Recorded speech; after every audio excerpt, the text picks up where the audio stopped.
এবং আমরা চলে যাব দেখে নিতে ম্যাচের বেশ কিছু রোমাঞ্চকর মুহূর্তগুলি, অর্থাৎ হাইলাইটস।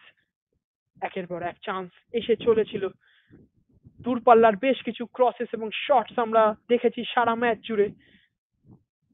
কিছু ওয়েওয়ার্ড শটসও আমরা দেখেছি, যেগুলি কোনো মতেই অন টার্গেট রাখতে পারেননি প্লেয়াররা। এবং এই সেই চান্স যেটি তরফদার রেখেছিলেন ডেভিডের জন্য, এবং এক্ষেত্রে অসম্ভব সুন্দর ক্ষিপ্রতার সাথে আমরা একটি ডিফেন্সিভ রেজিলিয়েন্স দেখি মেজর্স ক্লাবের।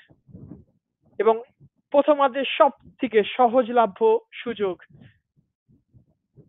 রাজার জন্য ছিল।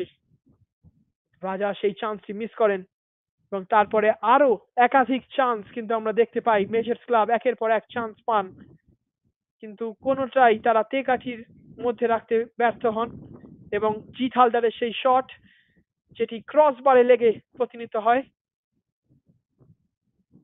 একের পর এক চান্স মিস মেজর্সের। এটি ছিল তাদের আজকের ম্যাচের রিক্যাপ। এবং এই সেই আরেকটি চান্স যেখানে পেনাল্টির একটি আবেদন করেছিলেন দীপেন্দু দুয়ারি।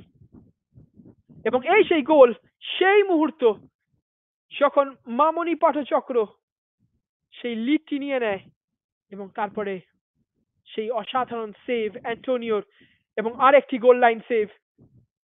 একাধিক গোল লাইন সেভ কিন্তু আমরা ম্যাচের শেষ অর্ধে দেখেছি। দীপেন্দু দুয়ারির ফের একটি চান্স, যেটি সেই অভিজিৎ